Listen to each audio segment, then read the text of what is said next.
We're growing up, we tend to be pretty credulous. We just believe almost anything that people tell us, especially authorities and adults and textbooks and politicians and television, YouTube, the internet. I mean, there's just this sort of sea of information coming at us. And how can you tell the difference between, it's right or it's wrong? How do you know? People believe weird things because our brains are wired up to find meaningful patterns. You think if you see the face in the cloud or the face on Mars or the Virgin Mary in a grilled cheese sandwich or on the side of a window. Many patterns are real, and it's good to know what those patterns are, and that's called learning. We connect A to B, and often A really is connected to B. The problem is a lot of patterns are false. They're superstitious thinking. They aren't real. Well, I'm often asked when I give talks, why should we believe you skeptics? And my answer is, you shouldn't. You shouldn't believe anybody based on authority or whatever position they might have. You should check it out yourself. And we call this generally our baloney detection kit, sort of inspired by Carl Sagan's idea that there's a lot of baloney out there and we need a kit to detect it. And that kit is called science, and that's what science does best.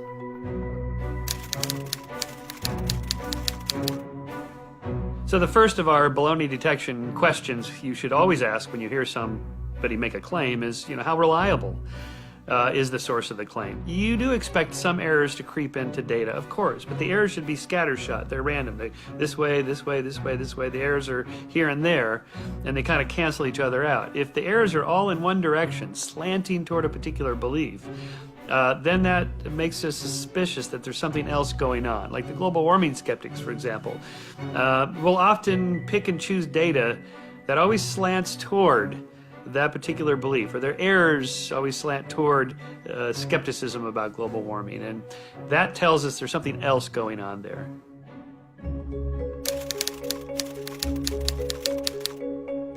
So a second question to ask is, does the source often make similar type claims? For example, New Age people, the people that believe in spirituality and ghosts and haunted houses and UFOs and all this, they believe the whole thing.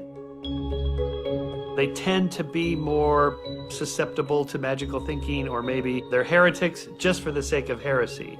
Rather than following the data to see if that is a heretical idea that's going to overturn the mainstream, maybe. Usually that doesn't happen, though. The point here is you want to have a mind open enough to accept radical new ideas, but not so open that your brains fall out.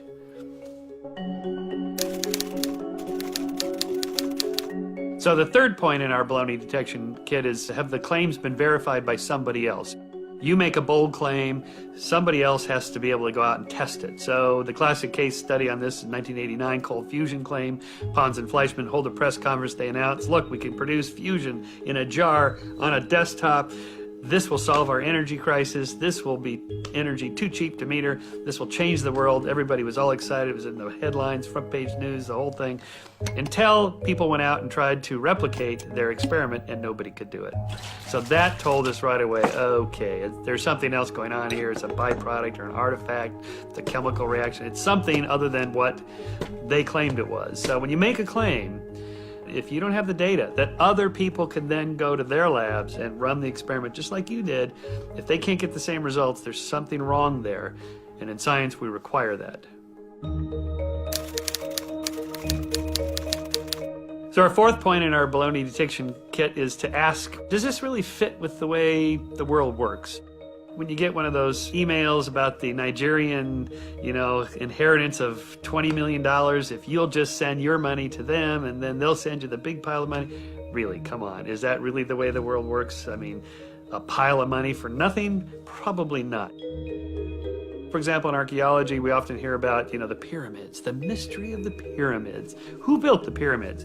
The Egyptians built them. Oh no, they couldn't have built them, because, wow, they're incredibly complex and so on. Well, it's just a pile of rocks, right? I mean, they had a lot of free time, a lot of cheap labor, never rains, centuries to build these big pile of rocks. Come on, it's not that complicated. But even if it were true that somebody else built the pyramid, say maybe 20,000 years ago, this is one theory. Maybe the lost continent of Atlantis and the Atlanteans came over there and built the pyramids. If that were true, when you do the archaeological dig, you should find the tools, the trash, the junk of the people who lived there, the houses where they lived, and that is what you find, dated at the time of the Egyptians. So if it was the aliens or the Atlanteans or whatever, you would find other artifacts to support that. So our fifth question you always want to ask, has anyone tried to falsify this or disprove the claim? In other words, it's one thing to pile up a bunch of evidence, go, look, I have this radical new idea, here's my arguments in support of it. Okay, interesting, but what are the counter arguments? Have you thought about that? Have you thought, what else could be explaining this? Because if you don't do it, somebody else will, usually with great glee, in a published public forum. You really have to kind of think about what your critics would say, not because you care about your critics, but because they may find something you're not thinking of. So you got to think along those lines. Try to disprove your claim.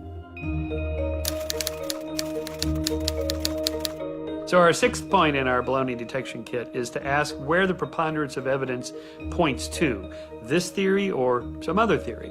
Anybody can make a claim and then pile up a few points in favor of it. The question is what about all the other evidence? Is it also leaning toward this, or is it leaning toward that other theory that you're trying to challenge?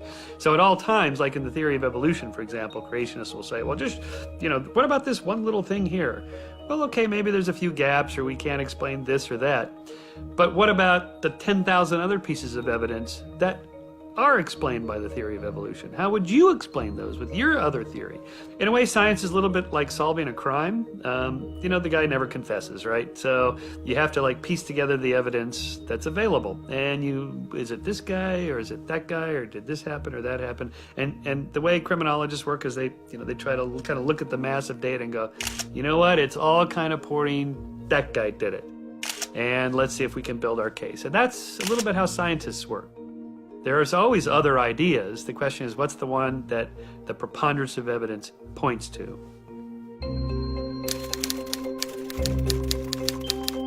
So our seventh point is to ask, are the people making the claim playing by the rules of science? That is, are they using the logic and reason and empirical evidence and testing and corroboration and so forth? Or are they just trying to make a case for their particular claim? So for example, a nice case study is the difference between UFO proponents and the members of the SETI community, the Search for Extraterrestrial Intelligence. They both are interested in aliens, but there's a radical difference in the two communities. The one community, the UFO people, they tend to not be scientists, they have no training in science, they don't do experiments, they're not trying to disprove their claim by looking for other explanations, and yet the SETI people, by contrast, they're looking for ways to disconfirm their idea, they're running experiments, they're testing their hypotheses, they're trained professional scientists. So even though they both have the same interest, or there are aliens out there, they come at it at radically different perspectives. And that's why one we call science, SETI, and the other one we call pseudoscience, ufology. So the eighth point in our baloney detection kit is to ask if the claimant is providing a positive evidence in favor of their theory or just denying evidence for the other theory. That is, it's one thing to compile a list of problems with the other guy's theory. So you have to actually have positive evidence in favor of your contrary or heretical theory. So, for example, you often see the UFO people say, well, we don't, I'll ask them, where's the evidence? Where's the UFO? Where's the alien body? Well, they covered it up. They've hidden it. It's hidden in Area 51, or they buried the bodies in Roswell, or, they're at some Air Force base. Okay, that's just negative evidence. That's saying, I don't have positive evidence. All I can say is that they concealed the evidence. Okay, that doesn't count. I'm sorry. They'll often hold up these government documents with big blocked out type and go, look at that. The fact that something is covered up for some national security military reason, that doesn't mean it's extraterrestrial. There may be a terrestrial reason for that. So when Bigfoot people, they say, well, Bigfoot's out there. Okay, maybe, there could be a bipedal primate running around in Canada somewhere. Show me the body. Oh, well, the bodies, they hide and they're very secretive and there aren't that many of them and so on. Maybe, but look, you want to name a new species of biology, you got to give us a type specimen. An actual body that we can dissect and look at, and you can look at, and I can look at, photograph, put it in a museum, take it to the lab, and so on. It's not enough to have negative evidence against the other theory. You got to have positive evidence in favor of your theory. So on our ninth question in the baloney detection kit is, does the new theory account for as many phenomena as the old theory? Anybody can find a few anomalies that the current prevailing theory doesn't seem to account for. In other words, in science, it's okay to say, I don't know, you have a few anomalies, a few mysteries, and so on. But what pseudoscientists tend to do is they tend to take those few handful of mysteries and say, well, that's my whole new theory. At Skeptic Magazine, we always get these long, single-space type manuscripts of a theory of everything. And it always starts off, Newton was wrong, and Einstein was wrong, and Stephen Hawking is wrong. But I have worked out this new theory of physics that explains the world. But the question is, can this new theory explain all the other things that Newtonian gravity explains, and Einstein's global general relativity explains, and quantum physics explains? If they explain one little thing, that's really meaningless unless they can explain all the other stuff that's currently explained. So the 10th question we should always ask in our baloney detection kit is, do the personal beliefs and ideologies and worldview of the person making the claim, is that what's driving their research, or is it the other way around? In other words, science and everything else it's done by people, and people have biases. Confirmation bias, we look for and find confirmatory evidence for what we already believe, and we ignore the disconfirmatory evidence. This is a classic case. So, for example, we did a whole issue of Skeptic Magazine on global warming, and I had a left-wing scientist and a right-wing scientist and a scientist with no wings at all. And, why would there be scientists with wings, political leanings? Well, because they're people, and they vote. And something like global warming, well, you can see by just listening to talk radio and so on, this is very ideologically driven, where people, say, well, if I'm pro-business, I have to be skeptical of global warming. Wait, how about just following the data? Shouldn't the data tell us whether the Earth is getting warmer or not? Well, it is. And shouldn't we be able to discern from the data whether the global warming is caused by human activity or not? Yes, we can, and it appears that it is. So what's all this politics stuff? Well, because we're people. So in science, at some point, you have to remove politics and ideology and say, what is the data? What the baloney detection kit does there with our little 10 questions is it helps us, when we encounter a claim, think about it in different ways. What you're going to find is that there's a range. Some are just obviously bogus. The Earth is flat. No, it's not. It's round. The Earth is going around the sun, not vice versa. Yes, okay. There's things that we know for sure are true. Evolution happens to be one of those. Maybe global warming is sort of leaning toward that now, but it's taken a while. And there's other things like maybe some radical new theories about the cosmos, whether there's multiple universes out there. Well, that's sort of more in the uncertain range. And then there's things that are almost surely not true, like, psychic telepathy, where I can read your mind, that sort of thing.